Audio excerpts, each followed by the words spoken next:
And here we go, we're live. All right, so now that we... That would have slightly irresponsible. Yeah, Web coding. slightly irresponsible vibe coding the Spada. So welcome back. Today we're actually cloning our Cosmo Kefir backend service, which is a backend service with a wallet. My buddy here is sitting on like an office chair. Adrian is one of my buddies here. And we're basically just working on a back-end project that I worked with another colleague named Mr. Schutzman. And yeah, Mr. Schutzman's a good guy. I really enjoy working with him. He's a genius back-end engineer. And then partnering with him has gotten me up to speed on like how to do things in the back-end world. If you're seeing this in the future, please critique everything I'm doing and judge me to the core because I don't know what I'm doing. I'm kind of just using ChatGPT to be my tutor and using Cursor to recognize my outputs and then using logic to understand how this is working. So let's just go through like a little bit of what we got. We're using Gradle, which from what I understand is a package manager for Java and Kotlin. And this project is built in Kotlin. So I got a folder here. It's in my source. And what we see here is a few folders. We have our controllers. So we have two controllers. We got an auth controller and a Bitcoin wallet controller. Okay, and so an auth controller essentially is what allows us to authenticate into the backend service.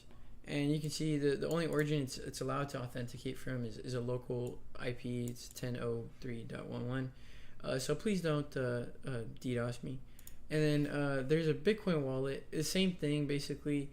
This is how we're transferring tokens from one wallet to another. All open source, all on GitHub. I'll link it in the description. And then the DTO. So I didn't know what the hell DTOs were, but now that I kind of did some digging in. A DTO is essentially a data transfer object. It's what allows data to be transferred from multiple layers in the backend service. So like the create user DTO essentially allows you to move user data from the front end to the back end without it being intercepted by bad actors. Okay, so we have a DTO for the user when we create the user. We have one for the wallet when we create the wallet. We have one for logging in. We have one for sending a transaction.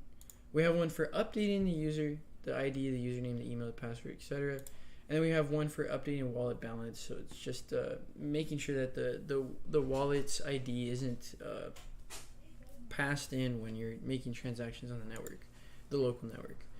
So this is a custodial architecture. The custodial architecture essentially says we should keep people's keys and put them in databases, hashed of course. Whereas a non-custodial architecture, what we plan on doing, when I say we, I mean me, what I plan on doing next is doing a non-custodial wallet. And why is because I don't want to manage people's keys. It's a sensitive work, man. Like I don't want to have your keys. I don't want to be responsible for what happens with your wallet. I want you to be responsible for what happens with your wallet. It's your wallet. It's your wallet, man. Why do I have your credit card? I don't want your credit card. Keep your credit card in your pocket. So this is a project for a bank. And a bank does have your credit card, right? I mean, the bank is the one issuing your credit card number, right? And so we actually have that. I'll get into that in a sec. And then what are models? We have an entire folder for models. Okay, so a model basically is what a DTO is, but in fullness, right? So a DTO is a partial data transfer object. A model is an actual entity. So, for example, we have an app wallet. This is a model. It's a class called app wallet. It has some properties. It has an ID, and the ID is a unique identifier, so it can never be repeated. It also has it has both an ID and it has a user. And so every wallet must have a user. This is enforced by this join column. And then it says nullable equals false, so every wallet must have a user. And then the currency by default is set to USD, right? So you could change that. It's a variable, as denoted here in the variable class. So it's not a value. It's not static. It doesn't have to always be USD. It could be changed to something else.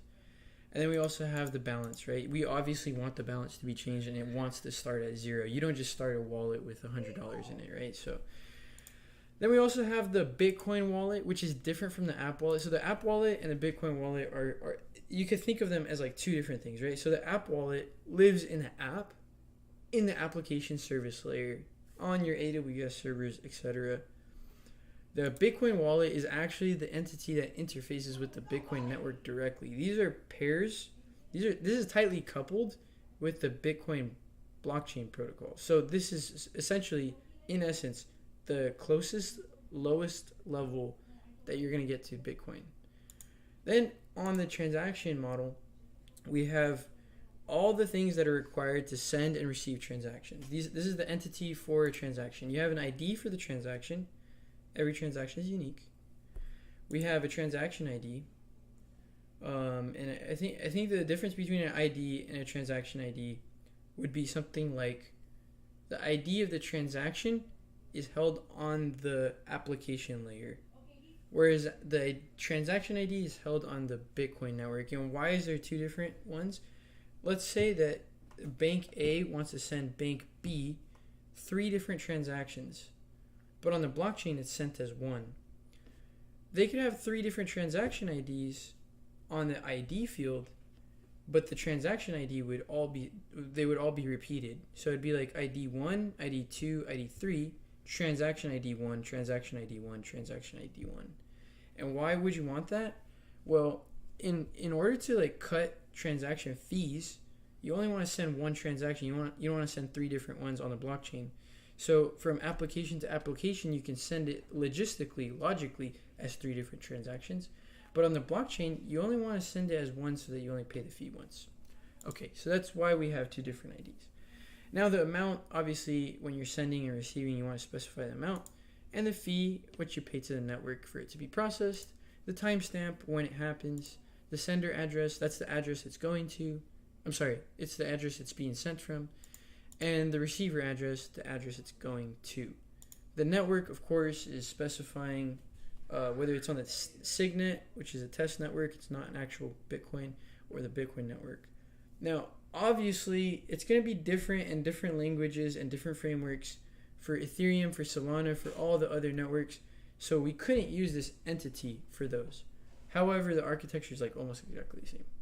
And then a value confirmed, it's just a flag to say, has the transaction been fully accepted by the network? And if it has been fully accepted by the network, you can now close the transaction loop, and you can shut down the service to save cost, and the network is going to take care of the rest. All right, transactioninfo.kt. Okay, so basically, the transaction info is the same thing as the transaction, except this is just to receive and send information on the application layer. It's not actually to make a transaction. User KT. So this file is essentially what defines a user. Every user has an ID. They have a username, they have an email, they have a password, and they're one-to-one with the Bitcoin wallet. One user should only have one Bitcoin wallet, right? And then a UTXO, we haven't defined this yet. Basically, it's a UTXO is blockchain specific. So on the blockchain, you have what are called unspent transaction amounts, a UTXO. How Bitcoin actually works is Satoshi, the first creator of Bitcoin, assigned himself the Bitcoin in circulation. He only had one UTXO. Then when he sends money to person A, person B, person C, there is a UTXO given to them, which is the amount that he sent to them. There's just a transaction amount sent to them.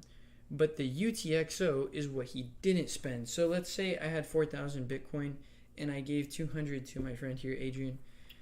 I would have 3,800 Bitcoin left. What that means is that that's my unspent amount. That should go back to my internal wallet, right? So it shouldn't be sent to the ether or lost. 4,000 was the starting, 200 is given to the receiver, and 3,800 is sent back to the main wallet, right? And so that prevents double spend, so you don't have duplication of money, and that prevents intraceability, which is to say fraudulent transactions. So each transaction can be traced back to its origin, back all the way to Satoshi. Okay, and then the Bitcoin. Okay, what are repositories? Repositories is essentially how the service talks to the database and or entities. So you have a repository for each service, which we have two services that are being used. We have the authentication service. This is where the actual business logic goes. And then we have the Bitcoin wallet service. Okay, so the authentication service is basically servicing the controller for the authentication. The authentication has an endpoint called /API/auth, and you can do /add on the URL to add a user. You can do /login to go to the login page, /get all users to get all the users back, and delete users. And all the logic is in where you would expect it to be, the auth service. Same thing for the Bitcoin wallet controller. Whenever you're trying to do some actions on the wallet, you go to API/wallet. So it'd be like cryptocafr.com/API/wallet. You do /add to add a user, /get wallet, /user ID to get the wallet's data, /get wallets. And all of these would only be accessible to authenticated users, and they would not be able to access wallets that aren't their ID, right? So we have built in to our plan. Don't look at this Uga Kachuga. That was Liam being funny. Yeah, we did say we were slightly irresponsible vibe coding, this will get more professional as we go, but we're just starting out, and we're just keeping it fun, keeping it light. I think I just wanted to do a quick live stream to just capture what we've done so far and talk about what we're going to do next, because what we're going to do next is really going to kick things off into a real functional product. So the auth service and the Bitcoin wallet service, they work, and I will show you how they work. It might take me a few minutes to get the Gradle set up, but I'm going to go and do a git clone of the front end as well, so you can see what our front end is looking like. It's really shit. Please don't judge it too hard, but it actually does work. So you're looking at all my data over here. Let me go ahead and no, I mean they can't see it. It's just a delayed stream. Okay, so we're gonna call this. Actually, I'm not. Before I even get into that, I'm just gonna delete this folder, because actually, when I go to clone it, it makes a subfolder, which I think is hilarious. It's like I click on a folder and then it makes another folder within a folder. It's like, wow, thanks. Okay, so here's what we're gonna do. We're gonna do a git clone. So I do want to install Chocolatey. But I don't think that's important right now. Agreed. That's kind of like essentially what Chocolatey is. It's the same thing as Mac. Mac has this. It's a Windows package installer. Allows you to install packages from the cloud locally on your terminal. Not really important right now. I think Gradle download. There's also, I think it's Gradle build tool. There's man, ChatGPT has the best answers. Sometimes. When would you say not? Monkey. Okay, so there is something that I was going to ask ChatGPT. It was basically like there is a common Java /JVM I don't even know what you call it, package installer. What is it called? Give me a link. Bitch.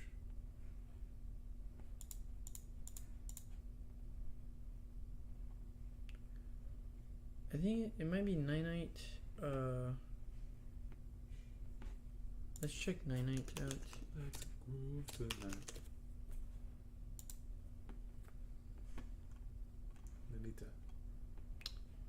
I don't remember looking at this. I don't think it's what I'm looking for.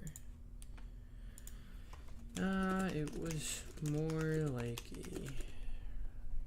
dev package installer. SDK homebrew.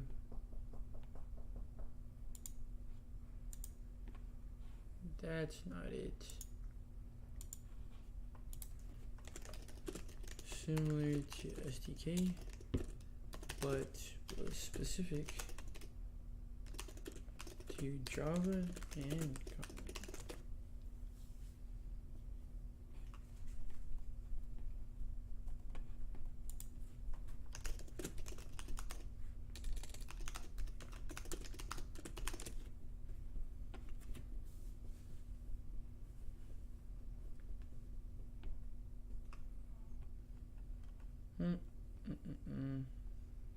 maybe it was Java? No. Nah, it was just a website. It was a website that you go to install Gradle, etc.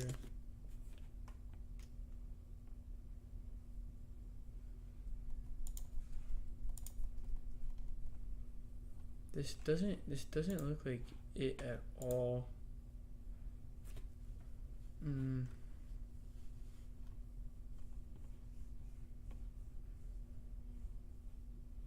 Nah. Give me a list of websites.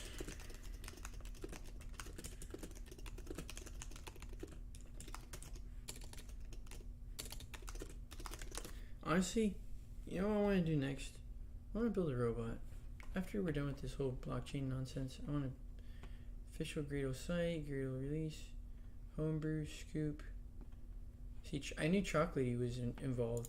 I think I am gonna install Chocolatey because I've used it before and I actually like it, and I would like to use it again. So let me go ahead and install Chocolatey. All right, so I need to install Chocolatey first. And there's probably a way to do it.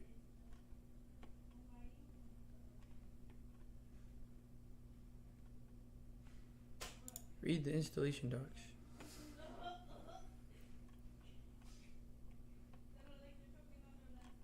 Where is the install? Okay.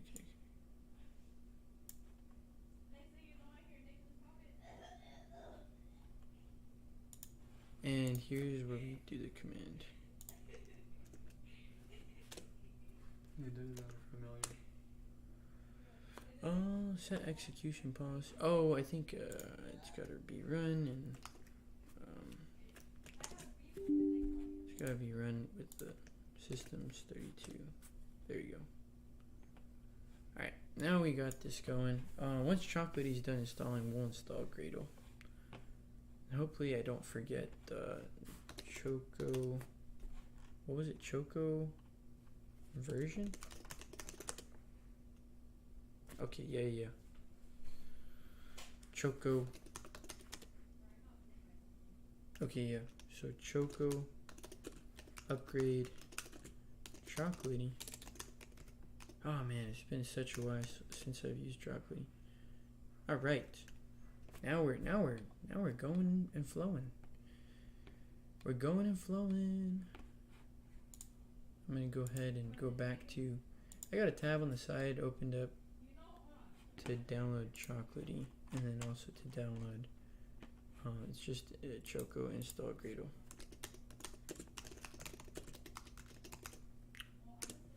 And I might have to. Do you want to run the script? Of course, I want a virus. Yes. Progress. 78%, 89%, 99%, 100% complete. And then that's all we need to do. It's extracting. Where did it? App data, local temp, Chocolatey, Gradle. Okay. I love that path. It's going into program data, Chocolatey lib / Gradle tools. What are we gonna do about that? You know.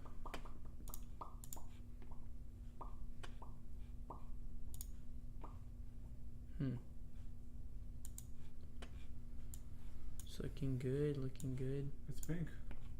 What is pink? Oh, it's changed some paths. Yeah.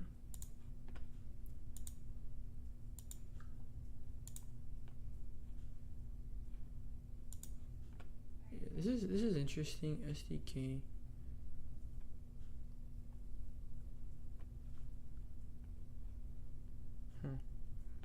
Looks cool. SDK, man. Alright, so the Gradle's been installed. Let's go ahead and check. Oh, but before we check, let's do a git clone and let me go and grab the front end. Isn't Git awesome? Isn't Git just the best? Git's so cool. Just takes 3 clicks and you got a front end ready. Then you go to open folder. And you got the front end and the back end. This one's really simple actually. This one will be a simple npm start and what?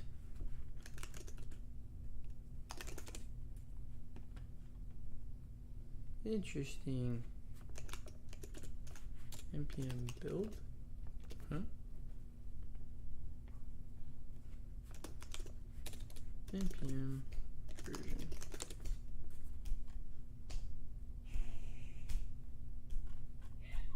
Okay. npm start.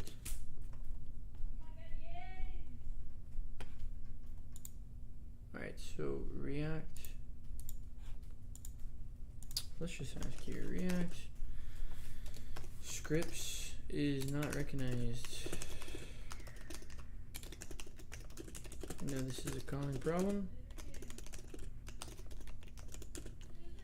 What do I need to install?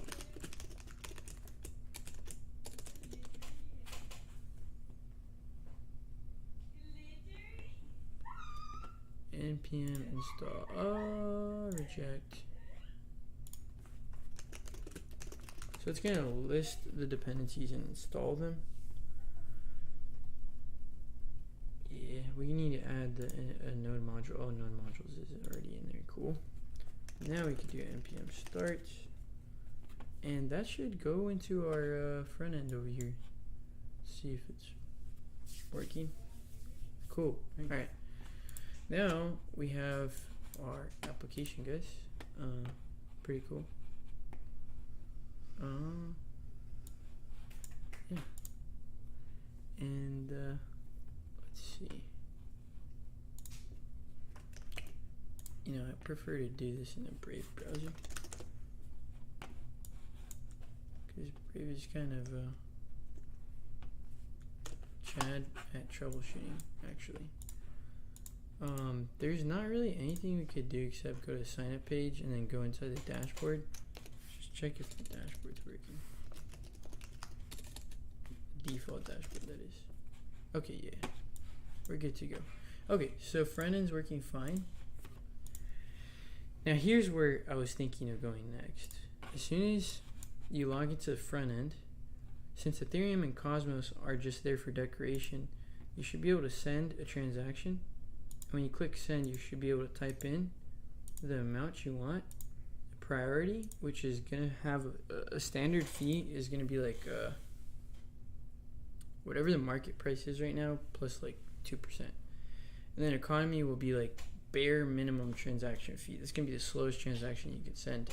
Instant is going to be high. That's like 8%, 10%, 15% if you want to. And then the recipient hash, of course, and then open camera to scan, all that good stuff. The receive is actually going to take a hashed version of the QR code and display it on the screen. The stake, we're not doing anything for that. So that's purely just visual. The BTC Ethereum price changes are needing to be tracked. And so that's a short list of what we need to do. We need to make sure that the send actually works, the receive generates a QR code, and then the Bitcoin, Ethereum, Solana connectors actually retrieve the right price, and then we're kind of done. That's a very short list of things that we need to do. The back end, let's just take a look at the back end. In order to support that front end, it has to be running. So now that I've gone and done a chocolatey install of Gradle, let's see if Gradle's actually being recognized.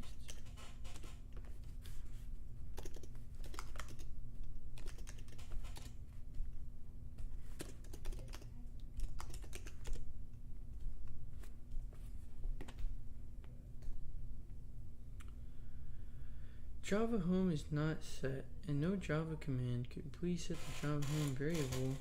I think this is a path variable that we need to set.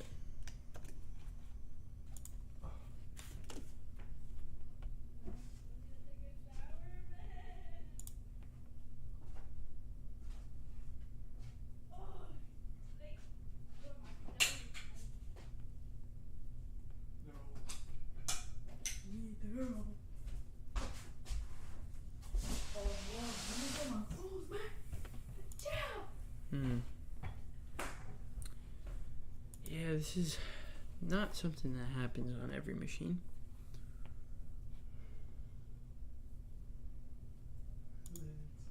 I don't even think I have Java installed, so I'm probably installing Gradle.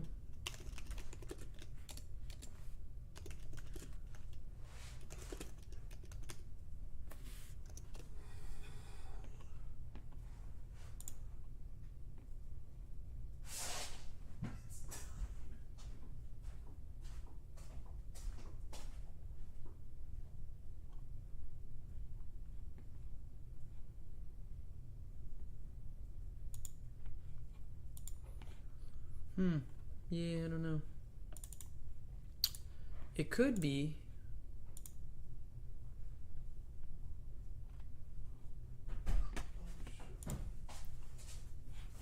Yeah. And you know what? We're just gonna stop right there. We're gonna get Java and then call it a night.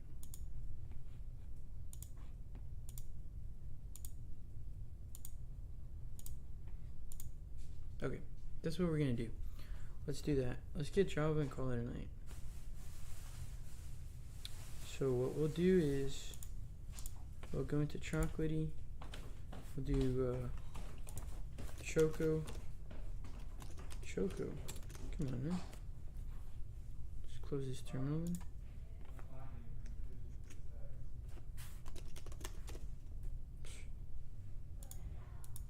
It's time for me.